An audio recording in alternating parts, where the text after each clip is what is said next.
Assalamualaikum warahmatullahi wabarakatuh. Waalaikumsalam warahmatullahi wabarakatuh. Alhamdulillahil jabbaril qahhar, al-azizil ghaffar, khaliqil jannati wan nar. Wassalatu wassalamu ala sayyidina wa maulana Muhammadinil mukhtar wa ala alihi wa ashabihil adhar. Amma ba'du. Saudara-saudara kaum muslimin rahimakumullah. Pada pertemuan kali ini kita akan membicarakan tentang neraka dan calon-calon penghuninya. Sesungguhnya kalau kita bicara tentang neraka, artinya kita bicara tentang akhirat. Dan kalau kita bicara tentang akhirat, kita bicara tentang alam gaib yang merupakan salah satu dari rukun iman yang 6, percaya kepada alam gaib. Kalau sudah bicara alam gaib, maka ini di luar batas kemampuan nilai-nilai ilmiah dan di luar batas kemampuan renungan filsafat. Ilmu pengetahuan akan buntu kalau sudah membicarakan alam gaib. Artinya, kehidupan di akhirat itu tidak bisa diteliti secara ilmiah. Filsafat pun akan ngambang kalau sudah membicarakan kehidupan di alam gaib. Karena itu kalau kita kembali kepada logika, jika kita ingin mengerti tentang caranya membuat bangku, kita pergi ke tukang bangku dan bertanya kepadanya. Kita ingin mengerti cara membuat mobil, kita pergi ke tukang mobil, ke bengkel mobil dan bertanya kepada ahlinya.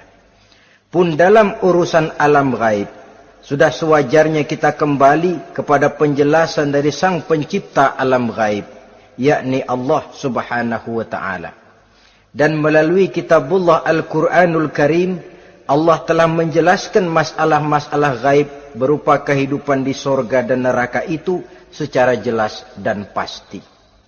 Dengan kata lain, di dalam membicarakan tentang neraka ini, yang menjadi dasar daripada pemikiran kita adalah rasa iman kepada Allah subhanahu wa ta'ala. Karena soal neraka tidak pernah bisa dibuktikan dengan ilmu pengetahuan. Tidak bisa diselidiki sebab orang yang sudah pulang ke sana pun tidak pernah kembali lagi kemari untuk kita tanya bagaimana hal ihwal keadaan di sana. Saudara-saudara kaum muslimin rahimakumullah.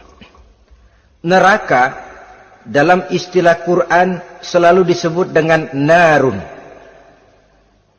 yaitu suatu tempat di akhirat nanti yang wujudnya berupa api yang bergejolak, bernyala dengan teramat dahsyatnya, sehingga dapat mengelupaskan kepala setiap orang dan menjulang ke hati. Diriwayatkan oleh Imam Bukhari dan Muslim bahwa Rasulullah sallallahu alaihi wasallam pernah bersabda, "Narukum hazihi allati tuqiduna juz'un min 70 jazaan min harri jahannam." Qalu, "Wallahi in kanat lakafiyatun ya Rasulullah." Qala, "Fa innaha fadulat bi 69 jazaa." Apimu yang kamu pakai di dunia ini, kata Nabi, untuk memasak, untuk menyalakan lampu, api yang kau pakai di dunia ini cuma satu bagian kecil dari 70 kali bagian panasnya neraka jahanam. Sahabat waktu itu terperanjat lalu berkata, "Wallah, in kanat lakafiyatun ya Rasulullah." Ya Rasul, api di dunia ini saja sudah cukup untuk menghanguskan kami, untuk menghanguskan apa yang ada. Bersabda Rasulullah sallallahu alaihi wasallam, maka sesungguhnya api neraka itu dilebihkan panasnya dengan 69 kali daripada panasnya api di dunia ini. Jadi sepanas-panasnya api yang pernah kita rasakan di dunia ini, maka api di neraka nanti 69 kali lebih panas dari api yang kita rasakan paling panas di dunia. Hadis yang senada dengan penjelasan ini di samping Jawahirul Bukhari, kita bisa menemukannya dalam Mukhtasar Tazkiratul Qurtubi dan Mukhtasar Ibnu Abi Jamrah misalnya. Saudara-saudara kaum muslimin rahimakumullah. Sehingga boleh jadi seringan-ringan azab penduduk neraka di akhirat nanti, kata Nabi, seorang yang di telapak kakinya diletakkan kerikil neraka yang sangat kecil, lalu mendidih otaknya. Itu seringan-ringannya. Di tapak kakinya diletakkan kerikil neraka yang oleh karena panasnya lalu mendidih otaknya. Itu yang paling ringan. Gak apa-apa. Cuma segitu aja. Di telapak kakinya ditaruh kerikil, otaknya lalu jadi mendidih karena menahan panas. Pantas kalau satu hari Luqmanul Hakim pernah memberikan nasihat kepada anaknya, kata beliau, "Anakku, kerjakanlah dosa seberapa kekuatanmu menanggung azab Allah. Dan laksanakan ibadah seberapa hajat dan keperluanmu kepada Allah. Berapa banyak hajatmu kepada Allah, begitulah kamu harus beribadah. Kalau kamu merasa tidak berhajat dan tidak perlu apa-apa kepada Allah, ya tidak usah ibadah." Logikanya kan begitu. Saudara-saudara, dalam hidup ini ada enggak yang enggak perlu kepada Allah? Ada enggak? Seluruh kita memerlukan Allah. Karena itu Luqman betul dengan bahasa diplomatis, "Anakku, kerjakan ibadah seberapa hajatmu kepada Allah. Makin banyak hajatmu kepada Allah, makin banyak hendaknya kamu melaksanakan ibadah. Tapi kalau kamu sudah merasa bisa hidup tanpa Allah, persilahkan kamu tidak usah ibadah." Sebaliknya, kerjakan dosa seberapa kekuatanmu menanggung azab siksaan Allah. Kalau merasa sudah belajar ilmu kebal, kira-kira di neraka nanti enggak apa-apa, persilahkan kerjakan dosa sebanyak-banyaknya. Tapi kalau masih berpikir, gua mah jangan dibakar di neraka, nginjek puntung rokok, gua lompat. Kalau masih berpikir ke situ, ya hati-hati, saudara-saudara. Nah, sebagaimana surga, neraka pun ada pintu-pintunya. Dan yang melalui pintu-pintu itu sesuai dengan dosa yang dia kerjakan pada waktu kehidupannya di dunia ini. Jadi setelah manusia diadili, mereka kumpul di padang mahsyar beramai-ramai. Yang mendapat kitab di tangan kanan, yang selamat dari proses pengadilan, yang sudah nyata lebih banyak kebaikannya daripada kesalahannya, wajah mereka berseri-seri. Tapi yang rapotnya merah, yang timbangannya lebih banyak kejahatannya, mereka mukanya udah pada gulem. Di tengah itulah kedengaran pernyataan dari Allah Subhanahu wa taala, "Salamun qaulan min Rabbir Rahim." Ada ucapan selamat dari Allah, Tuhan yang Maha Pengasih dan Maha Penyayang. "Salamun alaikum." Selamatlah kamu, wahai orang-orang yang kelak akan sampai ke surga. Yang lulus di pengadilan dapat ucapan selamat dari Allah. Tapi pada saat itu juga Allah mengatakan, "Wamtazul yawma ayyuhal mujrimun." Pada hari ini, semua orang-orang yang kurang ajar, supaya minggir. "Wamtazul yawma ayyuhal mujrimun." Orang-orang yang durjana, kelompok durhaka, para pembuat dosa, misah hari ini, minggir semuanya. Kamu akan digiring ke dalam neraka. Saudara-saudara kaum muslimin rahimakumullah. Baik mereka yang akan menuju surga, baik mereka yang akan masuk ke dalam neraka, sama melintasi satu jembatan yang melintang di atas neraka. Dalam surah Maryam ayat 71 dan 72, walaupun jembatan itu tidak digambarkan secara jelas, tapi kita temukan penjelasan Allah sebagai berikut. Wa inna minkum illa wariduha kana ala rabbika hatman maqdiya thumma nunajjil ladzina taqaw wa nazaru zalimina fiha jasiya. Saudara-saudara, dan tidak ada setiap orang pun kecuali mereka akan melalui api neraka itu. Adapun orang-orang yang bertakwa, mereka diselamatkan oleh Allah, sedangkan orang-orang yang zalim, mereka terlempar ke dalam jurang neraka. Nah, itu yang dinamakan dengan sirat. Ada memang riwayat menjelaskan bahwa sirat itu kecilnya seperti rambut dibelah 7, tajamnya lebih tajam dari mata pedang. Tapi dalam banyak hal, orang lewat di atas sirat itu bergantung kepada amalannya waktu dia hidup di dunia ini. Maka jangan heran ada orang yang lewat di atas sirat itu seperti kilat. Lep, sudah sampai di surga. Ada yang lewat di atas sirat itu seperti orang terbang. Ada yang lewat di atas sirat itu seperti orang lari. Ada yang seperti jalannya onta. Ada yang merangkak. Ada yang gelantungan. Ada yang sudah hampir sampai ke tepian sana untuk masuk ke dalam surga, terpeleset nyemplung juga ke dalam neraka. Sesuai dengan amalan pada waktu mereka hidup di kehidupan dunia yang sekarang ini. Saudara-saudara kaum muslimin rahimakumullah. Apabila orang terperosok lalu masuk ke dalam neraka, bagaimanakah ihwal keadaan di neraka? Panasnya sudah kita jelaskan tadi. 70 kali lipat dari sepanas-panasnya api di dunia ini.